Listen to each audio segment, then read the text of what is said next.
This is the Coming Home Podcast with John Allen. 3, 2, 1, and welcome everybody to this episode of the Coming Home Podcast with John Allen. And I have on the phone, on the road, back in the Southwest United States, Mr. Steve Hofstetter. How you doing, Steve? I'm doing all right. How are you? I'm doing great, man. I want to start off by asking you this question. What made you want to open yourself to coming onto any podcast, no matter how big or how small? I think that's a very generous thing that you did. What made you come up with that idea? Well, in a way, it's selfish also because I'm just kind of bored on the road right now. So when I'm on the road as a comic, I'm usually with two other comics.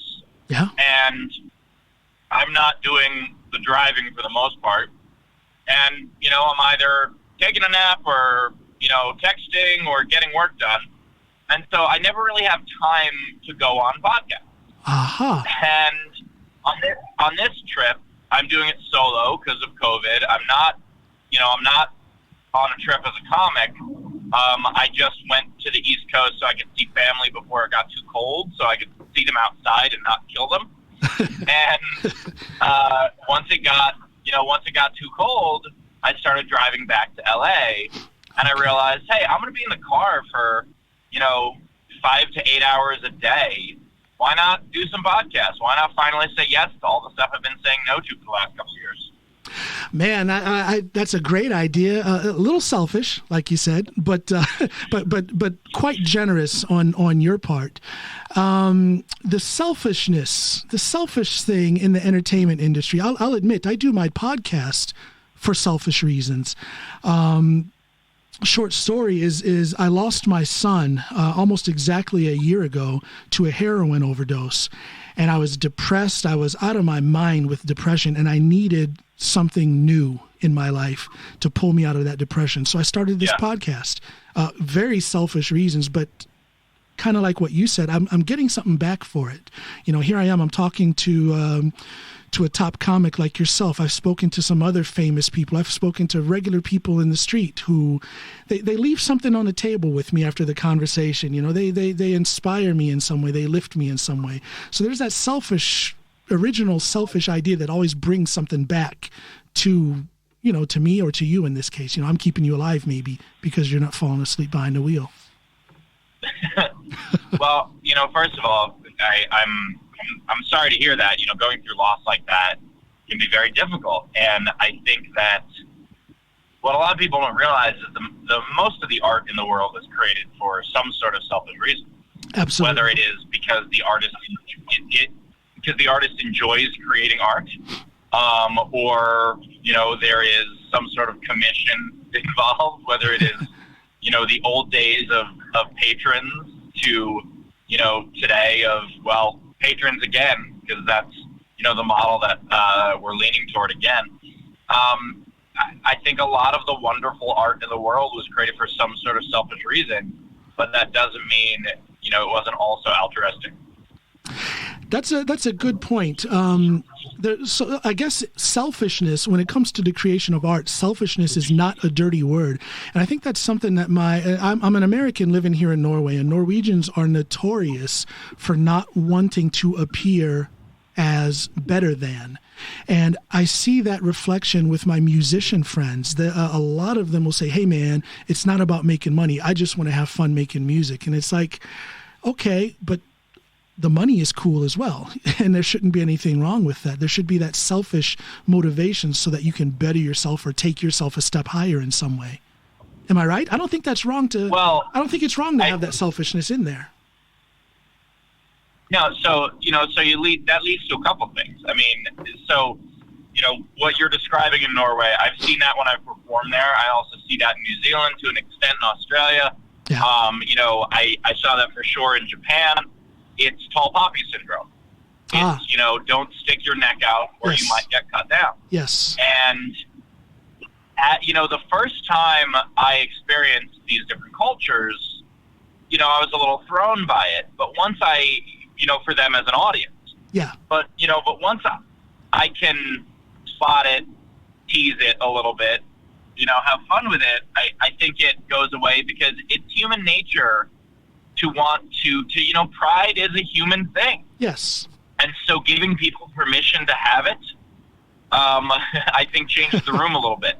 I think the other it does. thing you were talking about is the idea of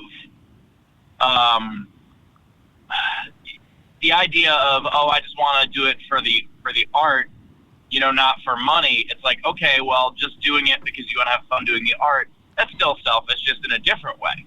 It's selfish in that you're doing it because you are having fun doing it. You're not doing it because you don't like it, but someone else does.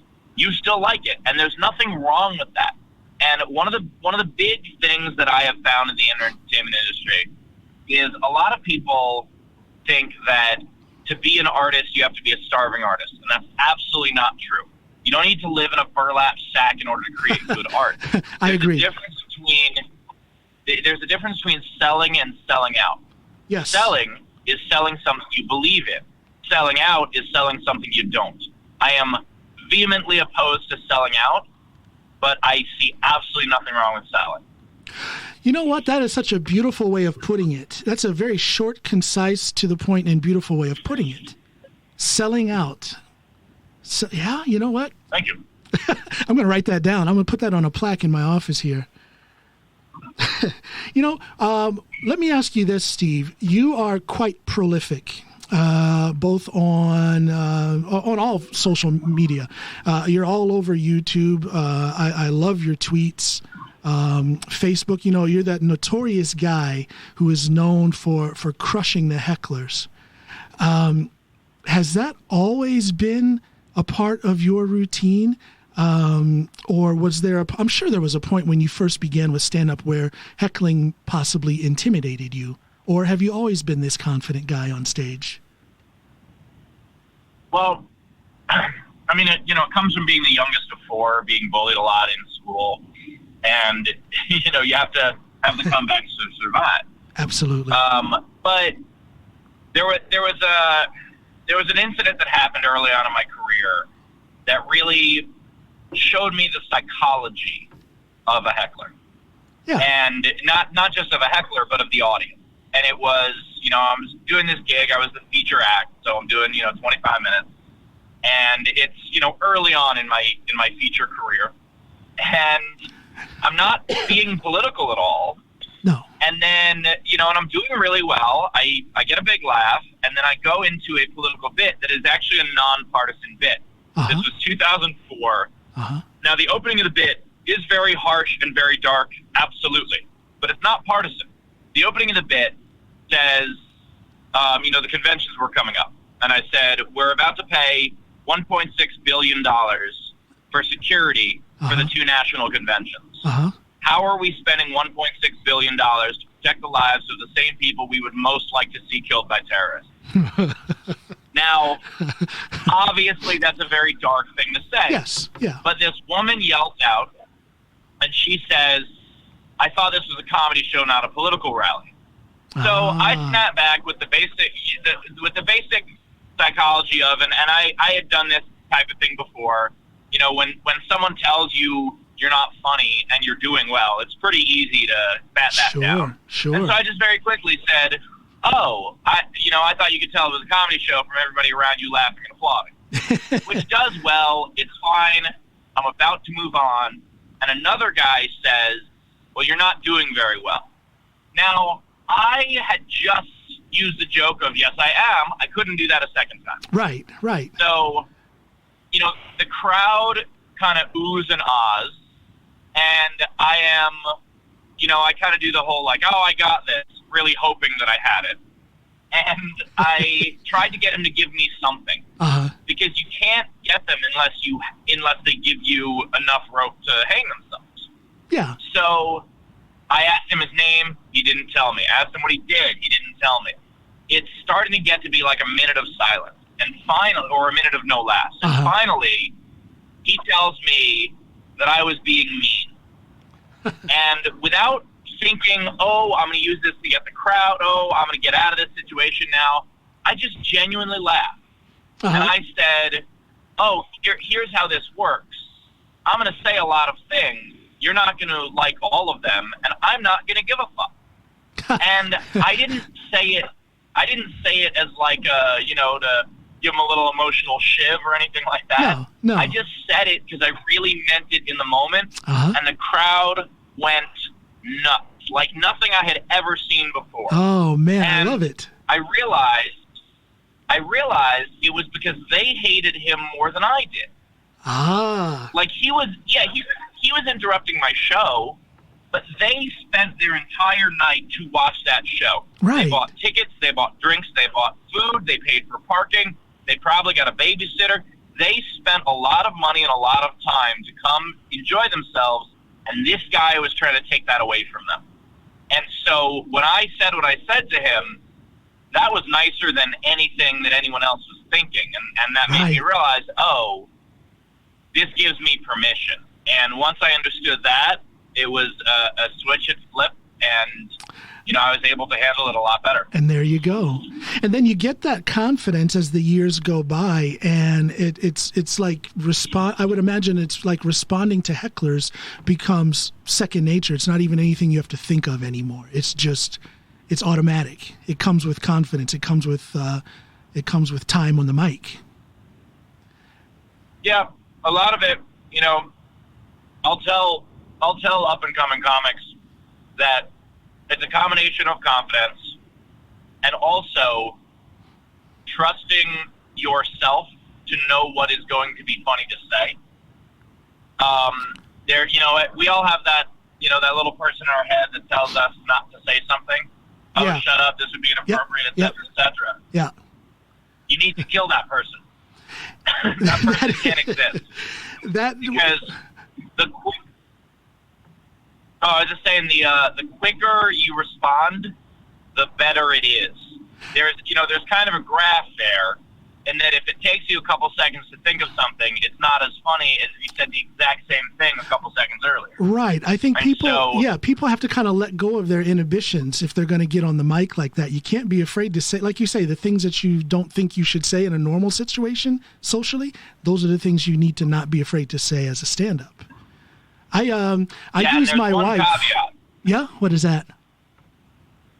There's a caveat. Yeah. Which is, if you're a person that thinks genuinely horrible things, don't do this. Because like if you ever saw the clip of Michael Richards, yes, going after the heckler, the clip that kind of ruined his career. Yeah.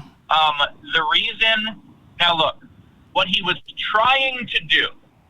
But he was, an open micer at the time. Even though he was famous, he wasn't a comedian. He was an actor. That's right. A lot of people don't understand that. He was a newbie as a comic at that time.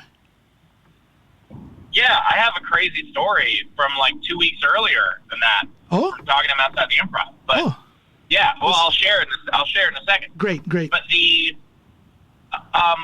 what he was trying to do was basically be like, hey, I'm going to say the worst thing I can say to this person because he's being the worst to me. And that's a rational thought. But the worst thing he can say was way worse than anything I would ever say, ever. Like, I would never say anything on stage I wouldn't say in conversation. Right. I just wouldn't say those type of things in conversation. Right. Like, even with my closest friends.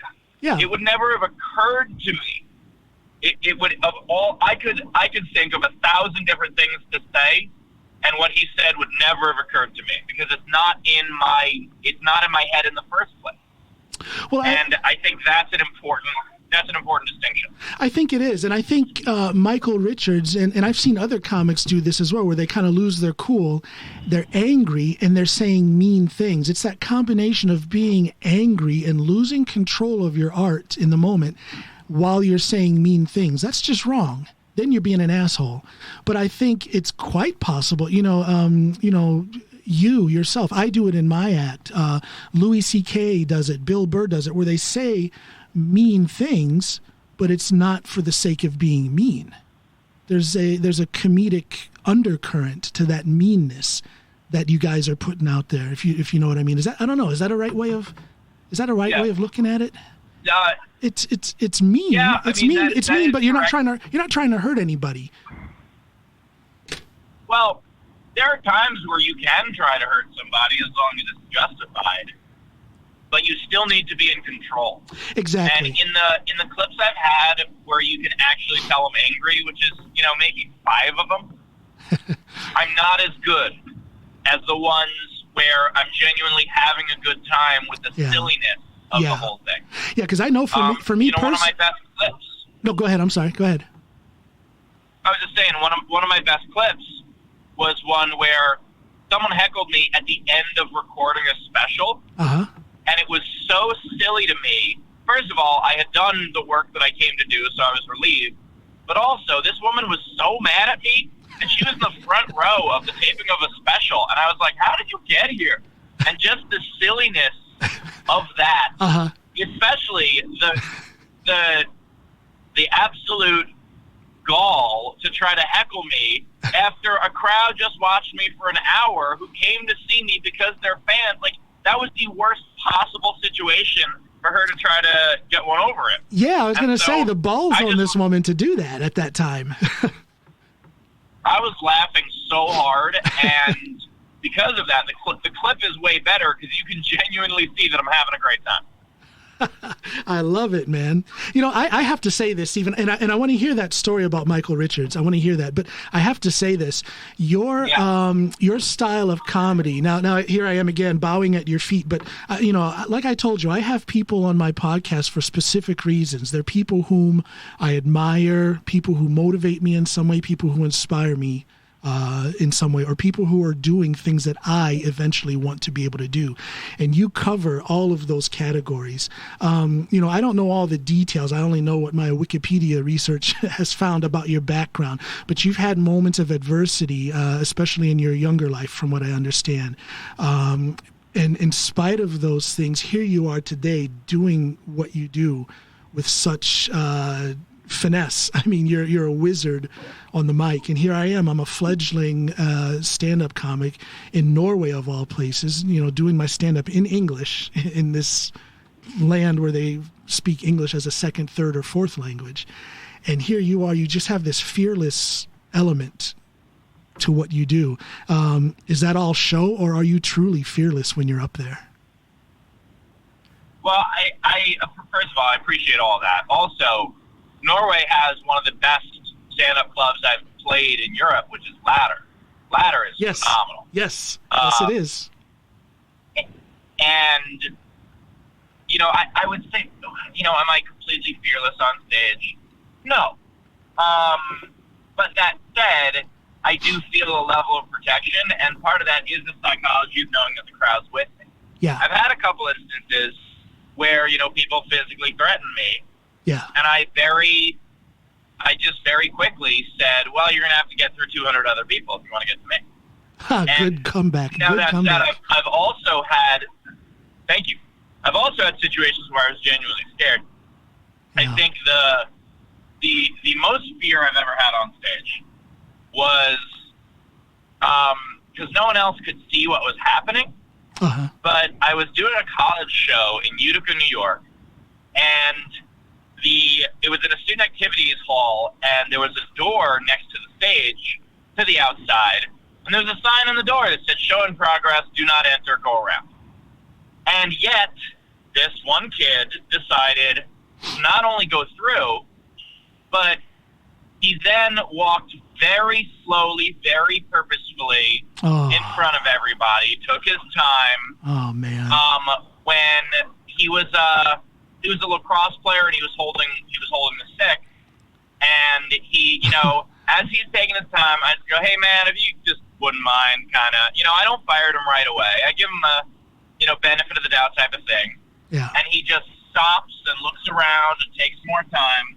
So then I start in on him, and I start making fun of how, like, look, dude, if you want attention, maybe get good at something that gives you attention.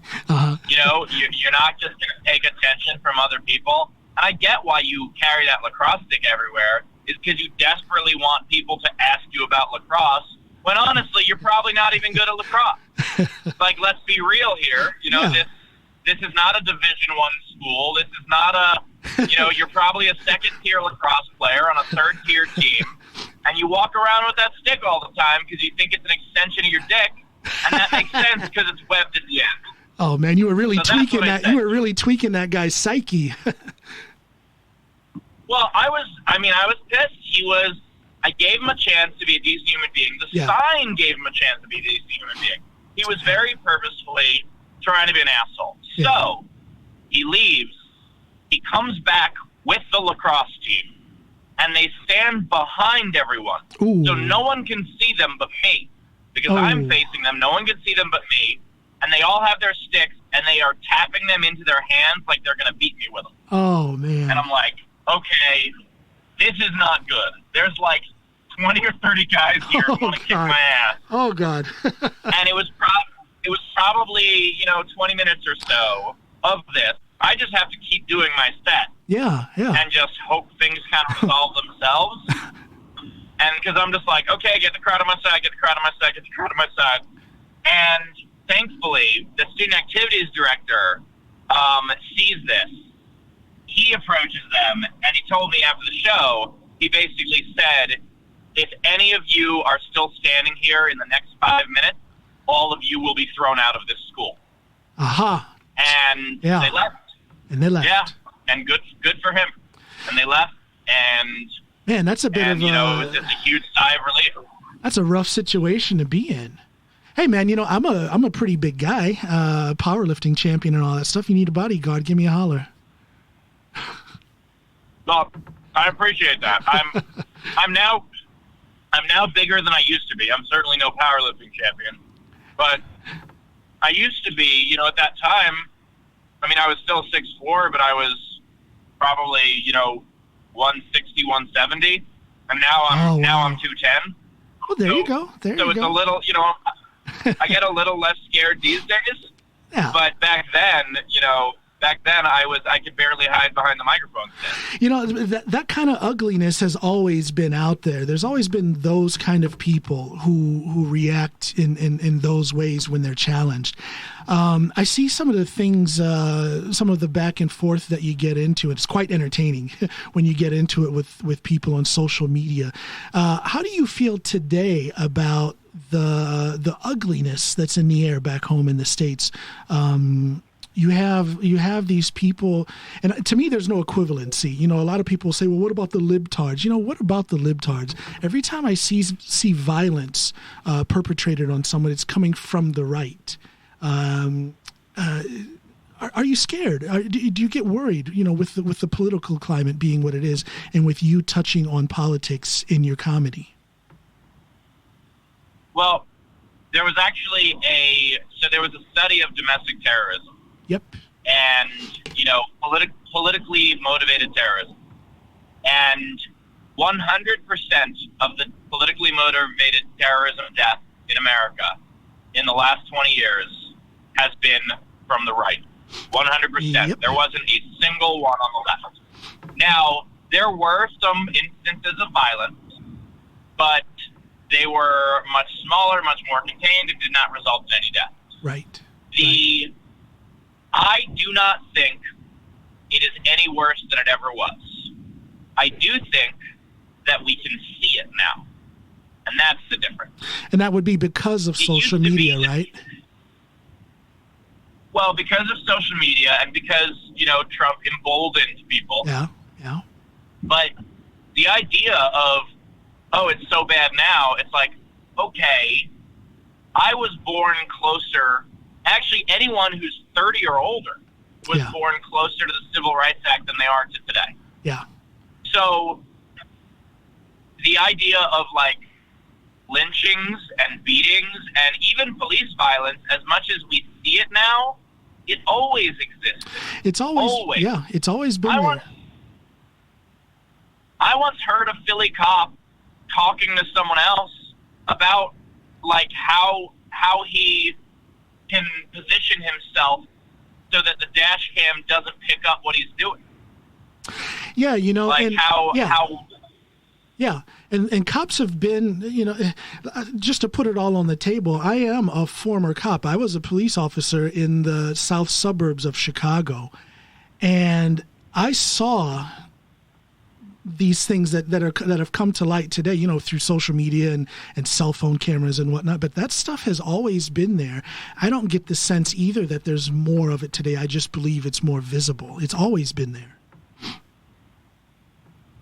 Yeah, the only reason that, you know, we were outraged about Rodney King is that someone happened to have a camcorder back then. Exactly, yeah. Like in the early 90s, we never saw footage of anything. Right. Now we have footage. Yep. And that, to me, that's the only difference. I do not believe there's more police violence. I don't believe there's more racism in the police. I don't believe there's any more systemic racism either. I believe all of those things have been there. It's just that now it's being spoken on. Now it's being seen through video footage. And actually, I think it's a good thing. I think that is a positive thing that is being spoken of. And I think it's a positive thing that it's as visible as it is now, because it seemed before like it was something that people, and to a certain extent today, people just don't want to talk about it. You can't say the word systemic racism without half of your white friends turning their backs on you. And it shouldn't be like that. It should be something that we can talk about. Well, you know, I'm pretty proud of who I'm friends with, and so thankfully, you know, those percentages are a little lower for me. But maybe I need to check my friends list. Oh, speak for myself. Yeah.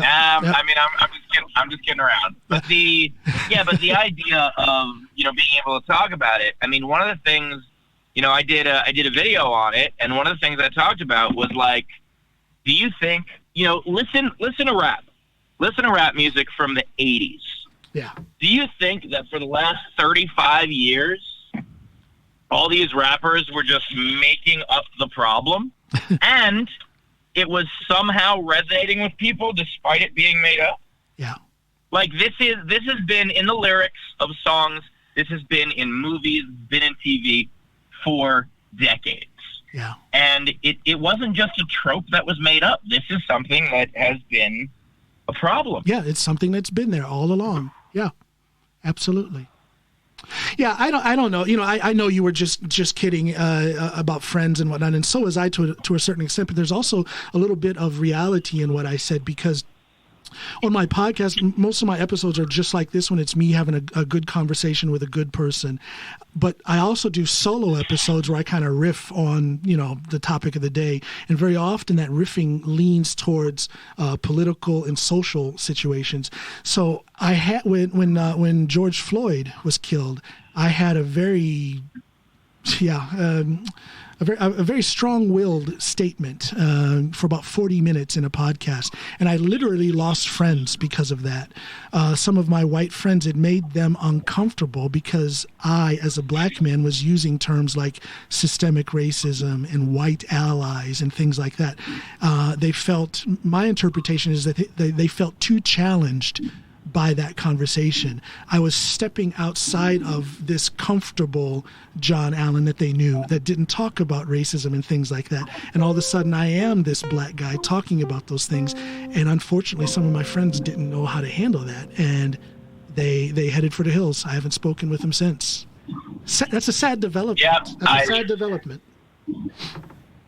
Yeah, if there's one benefit of Trump from the pandemic and BLM, I mean, obviously there are many benefits of BLM, but if there's one benefit to me that all those things share in common, is that I know who the demons are now.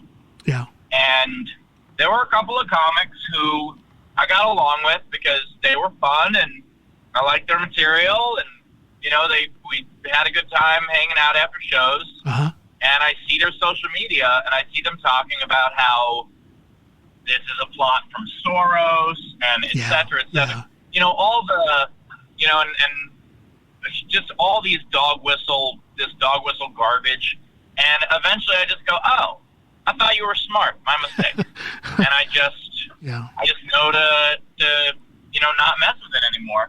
And one of the toughest things for me is, as a really big baseball fan, and as someone who has done some stuff in the world of broadcasting and just baseball journalism, right? I have a number of players on my Facebook. Okay. And this has allowed me to see who's who. Uh-huh. Dave Magadan, who played for the Mets in the 80s, I love his posts. He's very rational. He's very, the stuff he posts about Trump and the election, it's very well thought out, very calm, very like, okay, if you support Trump, tell me this, et cetera, et cetera. Yeah. And he's kind of the exception to the rule, because a lot of the guys who played in the 70s and 80s were very, very conservative. Right. Not only are they the age of people who are now typically conservative, but also back then, there was a real separation between the jock and the nerd. Now you have the nerdy jock. It's a new thing. Yeah. But back in the day, that didn't exist. And so you have all of these, on my feed was just filled with these guys who I watched as a kid talking about how, like, you have no respect for the flag, stand up, Junior, and, like, all that garbage. Yeah. And it allowed me to not waste any more emotional space on them. I can identify with that. I'm a little bit older than you. I was born in '69, so I probably have a lot of the sports figures that I looked up to when I was a kid are probably some of the same ones that you looked up to. And yes, with this age of Trump, unfortunately, or maybe it's a good thing that we see, who's who. But sometimes it is surprising. I don't know, man. I don't know if I should say this guy's name because I love him to death. He's a good friend and I love him to death, but he's a celebrity, a musician who I absolutely love to death. He's been on my podcast, and it was actually right before we did the podcast episode, it kind of came out through his social media that he is a very enthusiastic Trump supporter. And it was almost a disappointment, but what I'm glad for is that I didn't judge the guy totally because of his support of Trump, because we're still friends, and we did the podcast episode, and we actually tightened our relationship, even though he's this Trump supporter. And I think that illustrates something that I wish we could see more of, that just because you're on the other end of the political spectrum doesn't mean you have to be enemies. Joe Biden summed it up quite well. He said we're opponents, not enemies. However, and there's a big however. I disagree. Go ahead. Go for your big however. And I was going to say, however, I do struggle with this thing that I can't understand how people can voice their support for Trump along economic lines. First of all, I don't believe that we are economically better off under him. I think it's worse. Screw the doggone Dow Jones. I don't care about that. I'm looking at the 50 million Americans who don't have enough food to eat. But regardless of that fact, there are people who say they support Trump because of his economic policies. I don't understand. The big however is I don't understand how they can ignore his bigotry, his racism, his misogyny. I don't get that. I truly don't get that. That's my however. Okay. My however is the only reason people support his economic policies is because they have not studied economics. The right are classical economics, the left are Keynesian economists.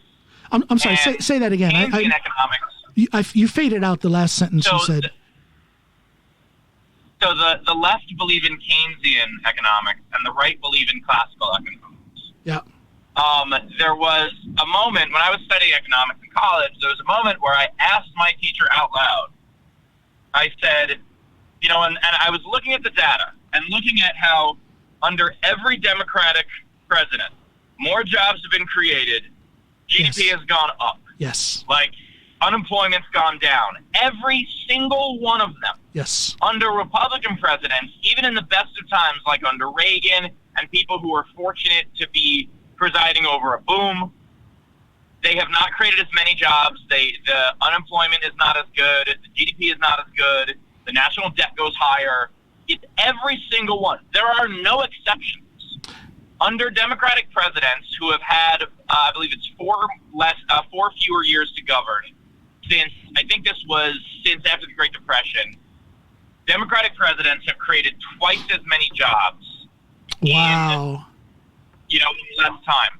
And Trump is the first president we've had where there's been a net job loss under him. He's really been a shitty president. He really has been, and I don't understand why his followers don't see that. What makes them ignore these facts? Everything you're saying is true. It's not opinion. These are facts that you just put out there about what the Democratic presidents have done economically. Why is it that this man's followers refuse to acknowledge that? What happened? Well, because they're one-issue voters, and so they're one-issue voters. And here's my however. I will argue all day with people about economic policy. I am thrilled to. I happen to think that the thing that sent us into the recession was Bush's tax cut, or Bush's tax refund. That stupid $300 back to every American. It was so dumb because some of us, look, the government was going to invest the money in the country. But some of us don't. Some of us spend that money overseas. Some of us save it. Some of us lose it. And that money gets pulled out of the economy. And so I'm happy to have that argument with people and still love them and respect them. Yeah. The argument I will not have with them is whether or not people should have the same civil rights as each other. I will not have that argument. Amen. I will not have the argument about whether or not inciting violence is okay. I will not have the argument about whether or not separating people from their families as a policy is okay. And Amen. And they can argue until they're blue in the face about some of this happened under Obama. And it's like, okay, so if you don't like when it happened under Obama and Trump did 10 times as much, shouldn't you not like Trump then? Very good argument. Yes. Thank you. It is because they are one-issue voters, and that issue is often racism, homophobia, etc. Yeah. Or it's cognitive dissonance. Yes. There's a great quote, and I wish I knew who it was from, but there's a great quote that America is a nation of temporarily embarrassed millionaires. It is people who feel that their time will come. It's just a matter of waiting. And you know what? If you are a 20-year-old kid with a dream, great. And you want to vote for tax breaks for millionaires because you think you're going to be one, fine. It's a little delusional, but fine. Yeah. Hell, if you are a 50-year-old with a dream because you have an app idea or your cousin's starting a company or whatever it is, fine. But if you are in your 50s working 2 shifts a day at Applebee's and picking up another one at the Home Depot, and tell me how you're going to be a millionaire. Tell me what your plan is. Yeah. Because I don't think you have one. And if you don't have one, then stop acting like you do. That's a very good point. I'm so glad you say that. That's been my feelings all along. When I came here to Norway almost 20 years ago, it kind of, as scary as it was, it freed me up to totally redefine not totally, but redefine some aspects of who I was, but definitely start down a totally new path career-wise because I was starting from scratch. I didn't have any connections here, and it forced me into a situation where I really had to think about what I was doing.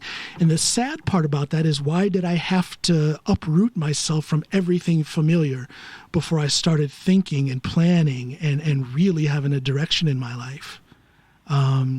Everybody wants to be a millionaire, but what's your plan? What is your plan? What's your plan to get the first 100,000? What's your plan for any step towards success? Unfortunately, not a lot of people have a concrete plan. They have a lot of wishes, a lot of desires, but very little plan. Get that first 100,000. Okay, cool. Now do that 10 times. Yeah. go do it 9 more times. Yeah. It's utterly ridiculous. And, I see it happen. There were all these interviews after Trump won in 2016 with, what the media would largely call the forgotten voter. Yes. And they would talk to these guys who were from, small town Pennsylvania. And they would, and I would watch these interviews. I saw 2 in a row, both on CNN. And the guys both basically said the same thing. It was, a white guy in his 50s or 60s, and he was talking about how all the jobs are gone, and, you can't find work anymore, and we're just not being heard. And I'm watching this, losing my mind. Because what I want the reporter to say is, but the unemployment rate nationally is way down. So how can you say the jobs are gone? Do you mean the job that's within walking distance of your small town is gone? Uh-huh. Yes, that job is gone. Do you mean you can no longer get hired simply by being a white guy with a high school degree? Yes, that job is gone. Yeah. But the factories have moved to the cities because there's more people who live there. Yeah. And they also started hiring women and non-white people. And they started requiring a bit more of an education. And that is, none of those things are bad. And I get that, okay, if you spend 40 years of your life in one profession, it is extremely scary to suddenly watch that profession go away. But also, go ahead and try to sell ice door to door now. Go for it. Yeah. Go ahead and try to fix typewriters. Go ahead, and there are professions that go away. Yes. And it is not a problem with the person working there. You just have to evolve. And the fact is, when I started as a comic, all you needed to do to fill a show was go on morning radio. There was no such thing as a social media star. Right. It was go on morning radio, you sell out a show, you try to get a spot on the Tonight Show, your career is made. But you know what? I had to evolve, and so does everyone else. Speaking of evolving, one cool thing that you're doing is this Nowhere Comedy Club. That right there is a perfect example in evolving, changing to fit the times. Corona fell upon us. A lot of the venues shut down, so that just devastated booking arrangements for a lot of us who are doing stand-up or in my case, stand-up and music. And then here you come with this concept, the Nowhere Comedy Club. Can you speak briefly about what that is? I think it's pretty fascinating. Sure. So Nowhere Comedy is a digital venue. It is something I co-created with Ben Gleib, and we both had experience in the digital sphere before. He was live streaming shows on Facebook, and I had been producing VR shows. And that old phrase, necessity is the mother of invention. And we weren't able to tour, even if the venues were still open. Absolutely not. It just wasn't safe. Right. And so we had to come up with an idea of okay, what else can we do? And thankfully, there's enough technology that allows us to do this. I can't imagine how much tougher this would have been if everything was dial-up or if we didn't even have the web yet. But, it was something that we go, okay, everyone's going to be indoors. Everyone's got a computer or a smartphone. How do we reach them? And, yeah, we could do the same thing everybody else was doing, which was, broadcasting one person doing stand-up, or we could think about why does the stuff in the real world that works, why does it work? And the reason why it works is because there's a club staff. If you just had your own performance, and there was no one to monitor the audience, if something went wrong, you're screwed as a performer. Right. So first thing we had to do was we had to hire staff. Right. Also, imagine how bad it would be to perform for a crowd that's not allowed to laugh out loud. That would be horrible. There you go. Yeah. And so we made sure that the audience was mic'd. And there were little things like this. The comics who are like, oh, well, what if they yell something out? I see that, and I'm just like, are you a coward suddenly? What if they yell something out? That's our whole life. What if they yell something out? You deal with it in the moment. Yeah, really. Come on now. Aren't we professionals? Yeah. Now, look, a free show with the crowd mic'd is a terrible idea. Sure. Because no one respects the show. But that also happens in the real world. I've done, I don't produce free shows because whenever you produce a free show, there are people who will wander in and try to ruin it because it's free and they don't respect it. Right. So even if you charge someone $2, yeah, it's enough for them to respect the show, and it's self-selecting. It's Well, let me kind of arrest you on one little thing here. Didn't you have a stand-up special? Was it Ginger Kid that was free on YouTube a couple 3 years back? You had a stand-up special. It was the number 2. Ginger Kid. Yeah, it was the number 2 YouTube special ever, if I'm not mistaken. Yeah, and well, at the time, it's since been surpassed, and so is Secret Optimist at a certain point was the number 1, and it's been surpassed. But you can put your art out there for free. I'm saying live events. Okay. If you have understand. The audience at the taping paid. Oh, okay, I understand. But you can give out. I give out stuff for free all the time. I mean, my YouTube videos are free. I had an album that was pay what you want. I just mean that you were the first to do that. It's exactly that. Like you were the first to have comedian. I was the second. Yeah, go ahead. Yeah, I was the second artist. So Radiohead did it first, and I was so impressed by the whole thing that I was like, I want to do that too. Yeah. And so it was Radiohead's idea, but I was the first comedian, second artist, and or that I know of anyway. And but to illustrate the point, when you give away a special for free, plenty of people watch 30 seconds of that thing and stop. Or plenty of people watch it in the background while they're doing something else. Because they didn't pay the money to download it, and they have to sit there and get their money's worth. And that's part, and that's part of the gamble.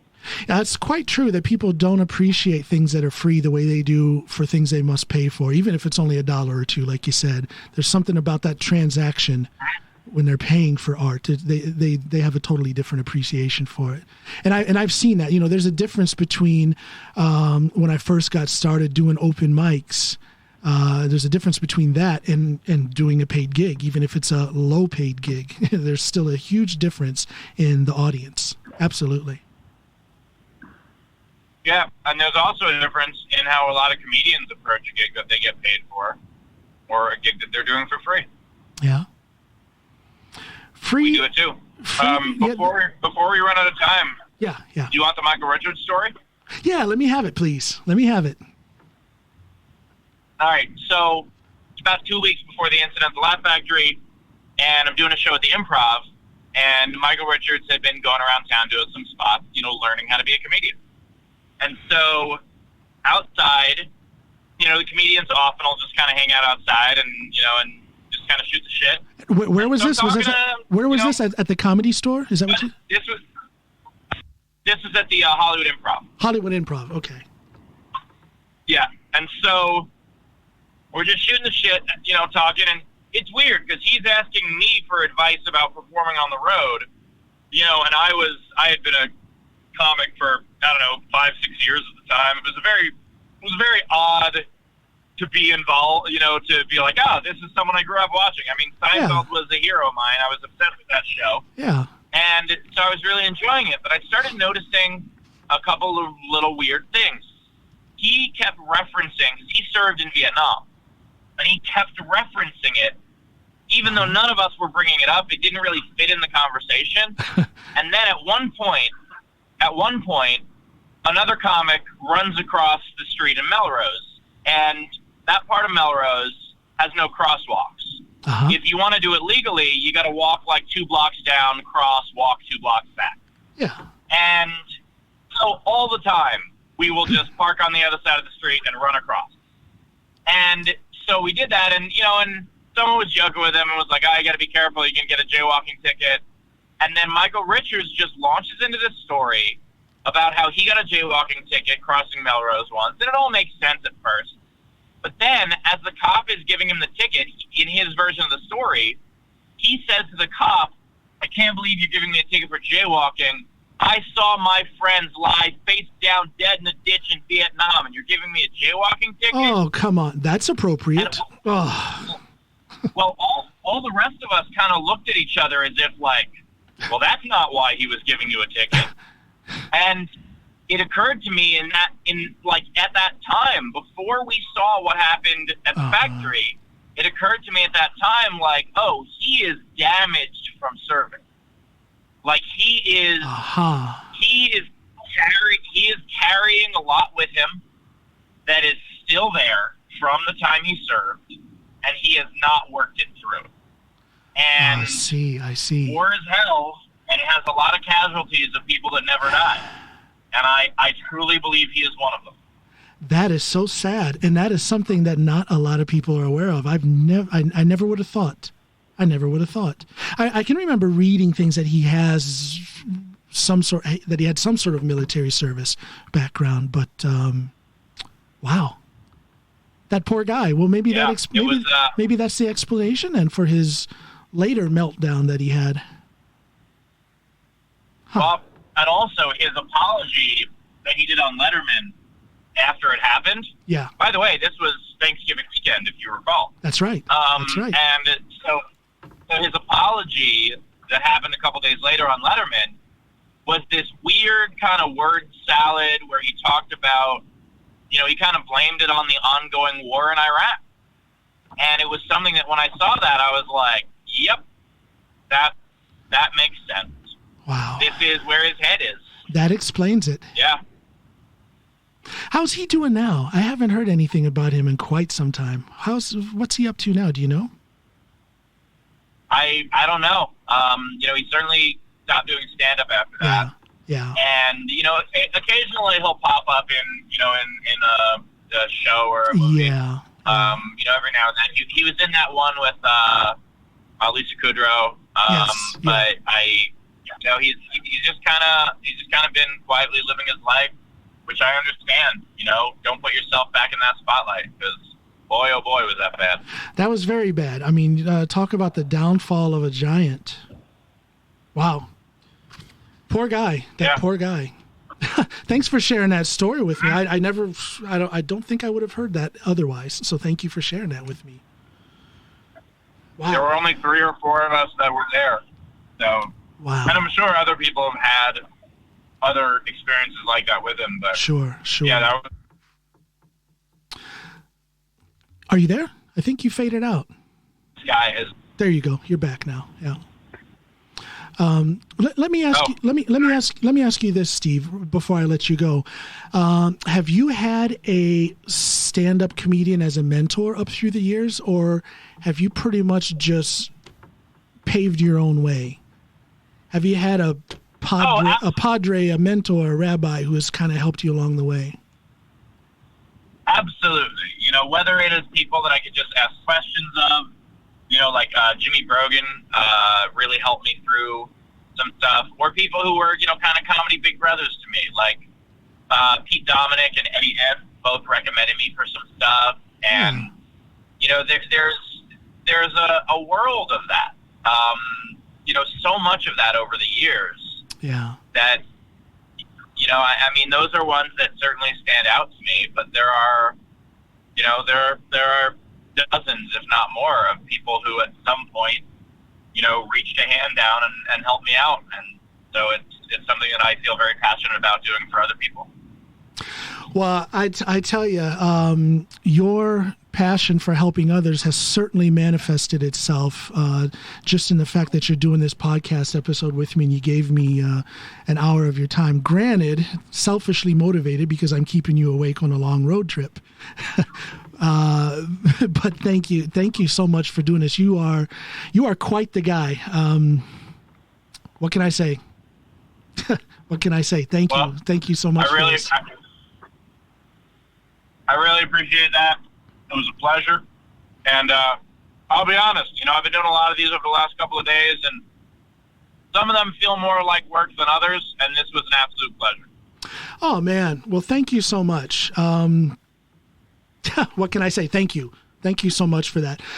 Thanks for your time. Keep doing what you're doing. Don't listen to those well, no, I take it back. Listen to the haters on social media, because I love your replies. It's absolutely hilarious.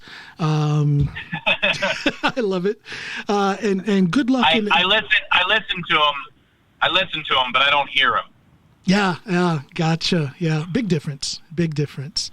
Well, congratulations on all the success that you've had so far. Man, I could have done another hour with you, but I know you've got to get going. Thanks for your time. Congratulations on everything, and good luck with everything you have coming up in the future. I'm sure you're going to keep us entertained for quite some time. And, man, just enjoy the journey and keep on growing. Hey, much appreciated. You have a wonderful day. Thank you, brother. Take care. Bye. Steve Hofstetter, everybody. Bye now. Thank you and goodbye.